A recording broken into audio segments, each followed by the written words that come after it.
the one cancer that I was adamant that I wanted to look at. So I wrote it all up and blah, blah, blah, blah. And then one day I walked in and everyone was grinning. And I was like, what's going on? And they're like, sit down, we got to show you something.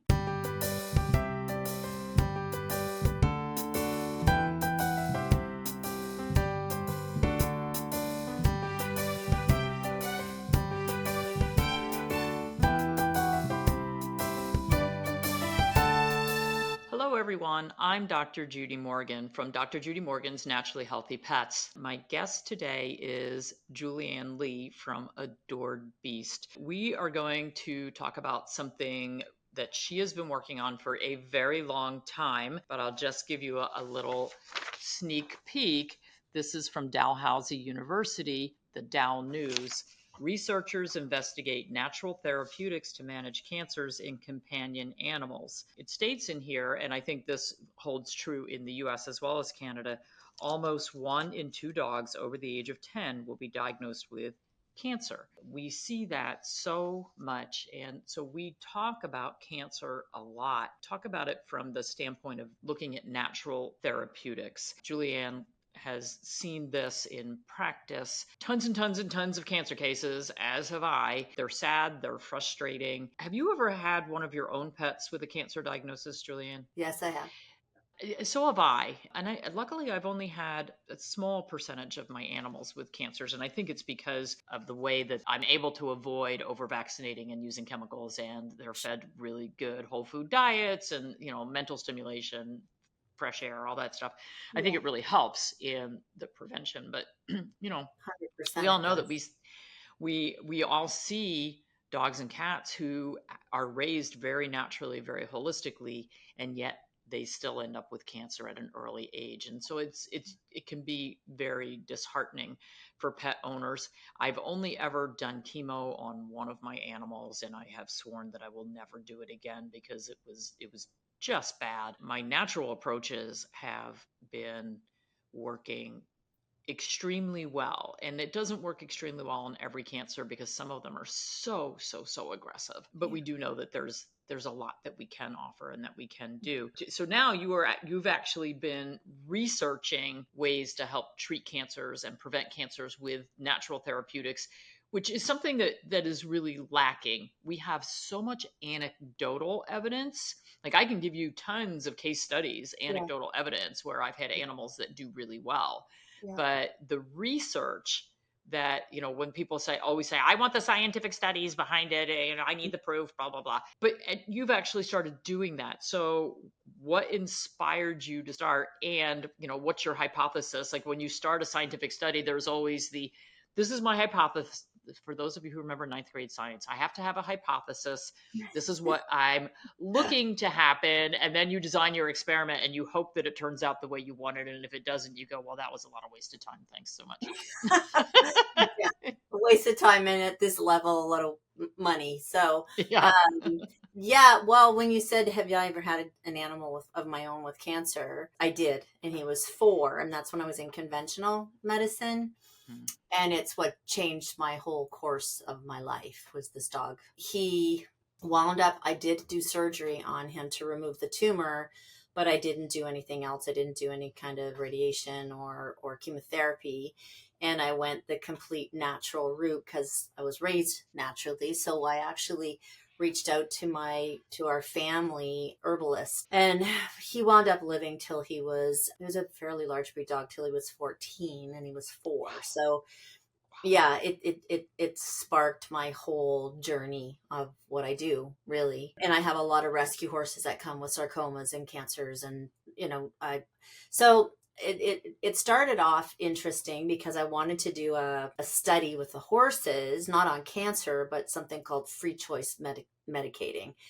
And I wanted to see if I could get a Dalhousie University students, or a couple of them, to come and do either their masters or something with this concept. So I wrote a thing to Dalhousie and said, do you have any students that might fit into this criteria? And I got an email back saying, yes, could you come talk to us? So I went over. And when I went there, just, conversations happen, like, what do I do and what do I do for a living? And, about my holistic clinics and my horse rescue farm and blah, blah, blah, blah. And then the head scientist said to me, do you have any experience treating cancer with companion animals? And I was like, oh, way too much. Like, way, Yeah. Started talking to him that, I got that a lot in practice, right? Because either they were dying or the chemo wasn't working or they couldn't afford it or it wasn't their philosophy. But I saw a lot of cancer at my vet hospital. So we just had a long conversation, and he said, I do human cancer research, and I would be very interested in working with you. Would you be interested in writing up a hypothesis of what we might be able to look at and bringing it back to me? And I was like, seriously? Yeah, of course I would. So I went home, and really weird, I brought a lot of my old files of animals that had, deceased files, actually, where I, worked with them from anywhere from 6 months to, 8 years with cancer at my practices.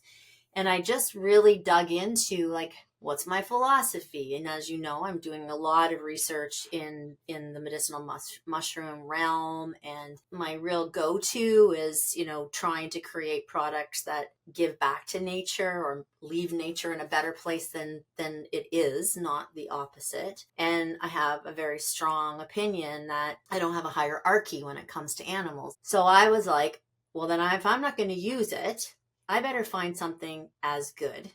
So I started really working with a Chinese medicine doctor from China, a human doctor. And for 3.5 years, I researched medicinal mushrooms with him on a very different, very non-conventional way, more from a perspective of characteristics. What does the mushroom look like? What is the physiology of that mushroom? How do you compare that to a cancer cell or a cancer tumor? Like, trying to sort of match the characteristics of where do they grow? What do they grow in? I had a very different experience with learning about mushrooms. So when I was thinking about it, I feel like that could take their benefit and their magic and take it deeper into the cell. I had been also working very closely with phytoplankton. The strains of phytoplankton that we use, there's a ton of research how it enters the mitochondria. First thing I thought I wanted to look at was osteosarcoma. So that was the one cancer that I was adamant that I wanted to look at. Reason being is I saw a lot of it. I love all breed dogs, but it was just a cancer that I felt like clinics and veterinarians don't have enough tools. By the time the amputation happens, even with an x-ray, it's already metastasized to the lungs before they even learn how to walk. They're dying from lung cancer, and it's really painful. So that was one that I wanted to do. Which mushroom would I choose for that as an experiment? I immediately thought of chaga because of what it looks like. So it's really a fungus. It grows out of a tree. So it kind of grows out of something that's really hard, right? Like a limb. And it also is like a rock. It's like you could break a table with it if you hit it with chaga, right? So I thought chaga to me looked the most and acted the most like osteosarcoma. And then I chose these 3 strands of phytoplankton in order to see if together they would be able to enter the cells on a deeper level. So I wrote it all up and blah, blah, blah, blah, and statistics and all that stuff. And I took it back to them and they accepted it. So we started the research. It was a very interesting time because when you research with a university, you usually give over all the control, right? Because the university usually holds that. And I was adamant that I didn't want to do that because I also wanted to make sure that whatever I was sourcing it from a really clean intention. The whole idea of me handing over like the sourcing or anything of that didn't feel well. So that was a big part of the beginning of that, is making sure that I controlled the whole study. Like everything had to come through me. So control freak. So just a little. just a tiny bit. That's how it all started. We went in and we started the process and we chose the cells that we were going to use. I was surprised because when I went to them, my main focus was osteosarcoma, but they wanted to add more cells. So So this, what kind of, so these are cancer cells that yeah, you're testing this on? yep. And what kind of cells did they end up using? So we did get osteosarcoma cells. We got it from a standard poodle from 1970 and a female. We used those cells. Then we used human breast cancer, human hepatic, so liver cancer, human osteosarcoma, canine osteosarcoma, and canine histocytosis. So those were all the cells that we used. Away we went. When we started seeing the results, and really, really good results, and I can explain what that even means, I kept saying, okay, so if it's doing this, I want to find out how to, like, yes, would I ever love to have a treatment to end suffering and help animals and, or help with suffering. But I really would love to try and prevent it, derail it, like stop them from suffering Sure. from beginning. But cancer research is very, very particular. Like I had to stay in such a box, which I don't do very well, but I had to. I totally had to. I also found, I'll find it in a minute because the Canadian Cancer Research actually just put this out. The big thing for me was to find a treatment that helped destroy cancer cells, but didn't have the side effects of chemo, Right. radiation, and oncology drugs. That was my focus. And we were starting to see it really killing the cancer cells. And that's why I was like, well, if it's doing it when they have cancer, wouldn't it help to prevent it? And Julie, stay in the box, stay in the box. We can't do that. We can't do whatever. But then one day I walked in and everyone was grinning. And I was like, what's going on? And they're like, sit down, we got to show you something. The two ingredients have been extremely manipulated, right? So they had to be fractionized, isolated, removing sugars, we're doing all, and then we would try it at every stage. Try it on the cells at every single stage, which worked, which didn't work, which forms and amounts when they're together, how do they work? How do they work apart? Like it's almost 6 years we've been working on this. Wow. So the day I walked in, they were like, okay, sit down. We just got the data in from this. And I sat down and it was incredible where it had selective cytotoxin effects. So that means selectively chooses to kill the cancer cells Which while is awesome. maintaining the integrity of the healthy cells. Exactly. So everybody was so excited and I was like over the moon. But then that's when I said, we have to find a way to do this on a prevention level. So the only way we could do this was start new studies. But at least when we started new studies, we had something to go by, right? Wasn't like we were just in the blind like we were initially Right. with this. That's kind of where we are from a perspective of what it's doing. We have, and we'll send you all the research, for people that want the science and want the understanding. We've created a slide deck that people can look at and just dig right in, right? Like Awesome. really, really look at it. Yeah.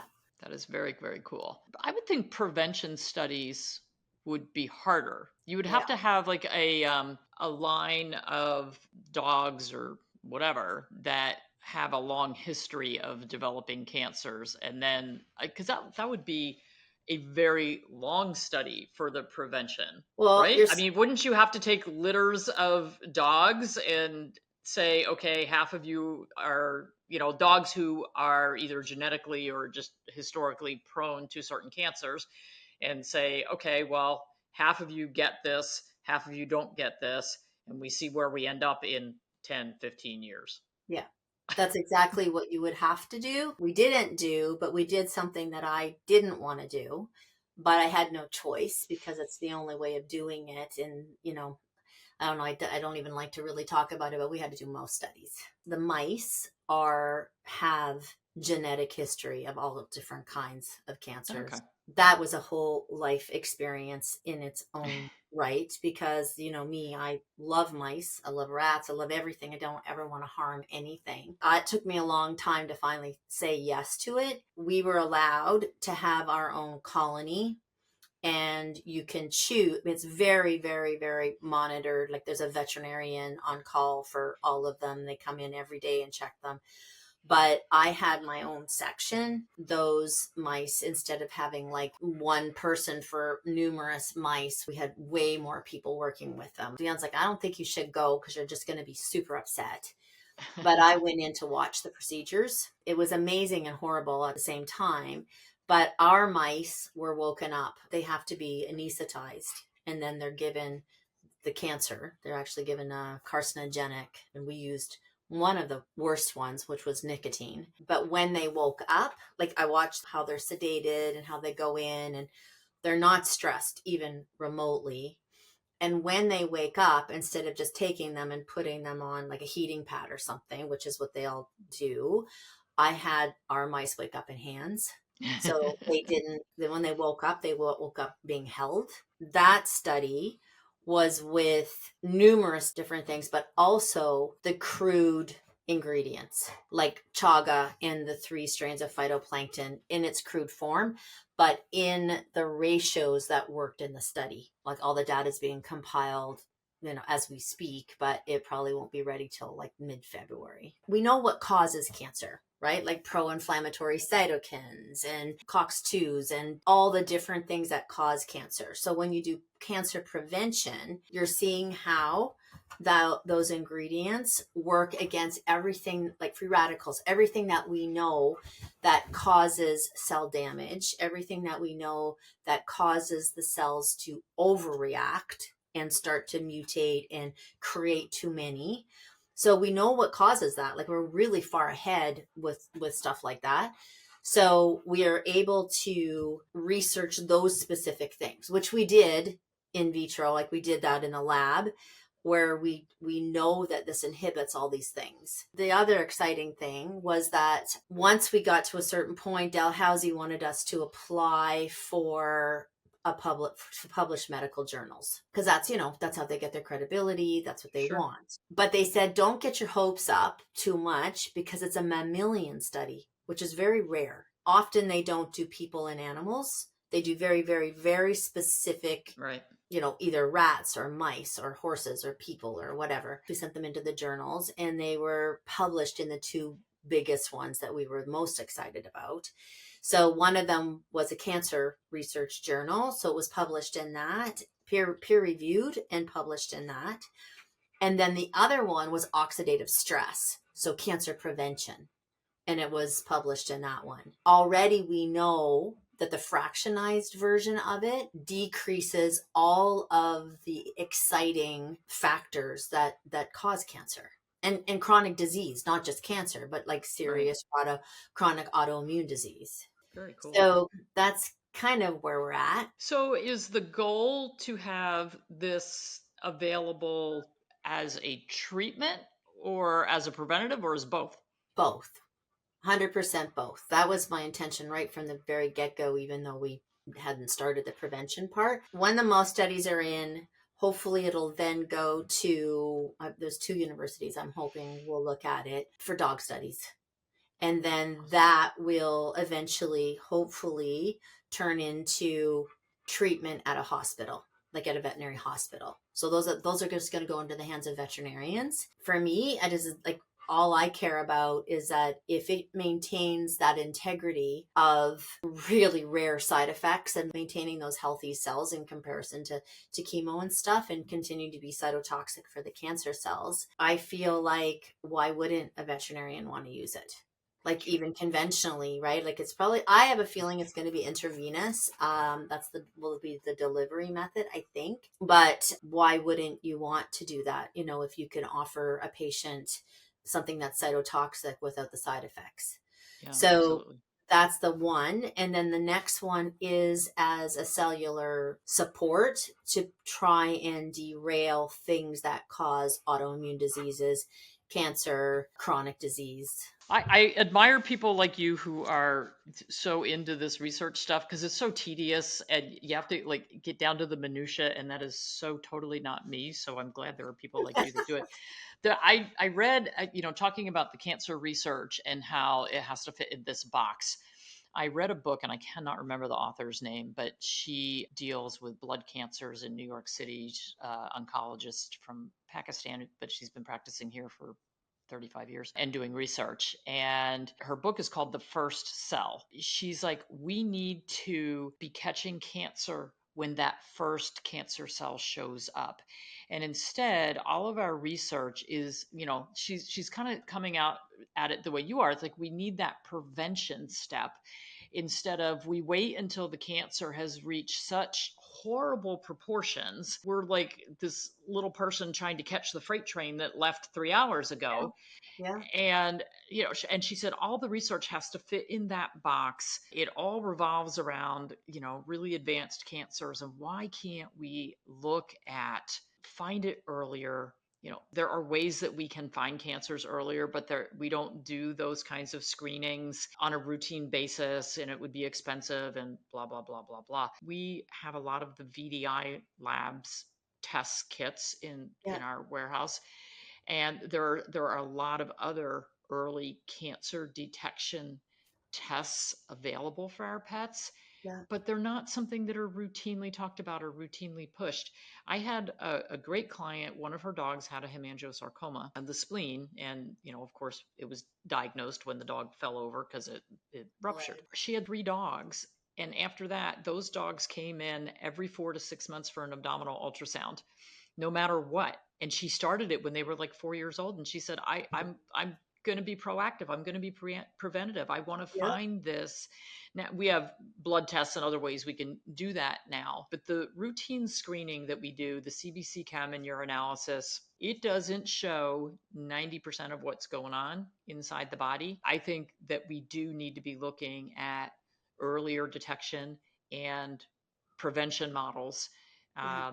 Yeah, I mean, it's awesome that you've got something that's going to be useful as a treatment. I especially something that doesn't have all the horrific side effects, which is why I say I would never put one of my dogs Yeah. through it again. Yeah, me too. It's so this is exciting, awesome, really cool news. If I was still in practice, I'd be all over Well, I it. I think that people are starting like this woman.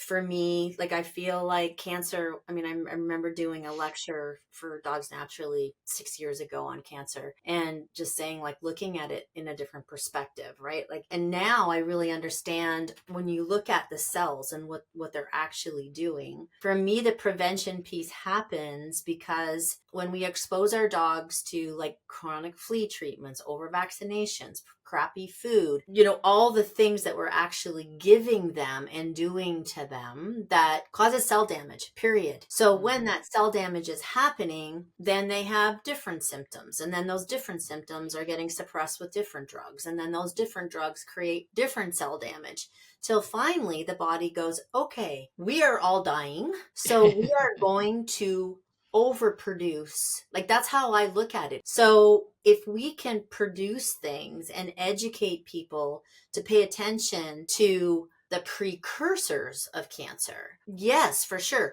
But if you keep killing cells and destroying cells through not feeding food with any antioxidants, like that in itself doesn't support the healthy cells from dying. And then on top of that, producing combination formulas that target cell health. Yeah, I think it's a higher level conversation about, how to prevent it, what really causes it, how can we give pet parents more power to understand how they can help to derail it from the beginning. Well, very cool stuff. I'm excited to hear more because I know there's more coming after Yeah, this, after all this 6 years of work.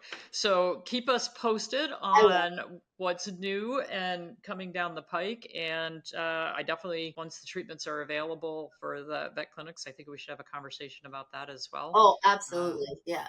Really cool stuff. So thanks for all the work that you do. Oh, You're thank amazing. you. Thank you. So are you. It's like tag team, you know?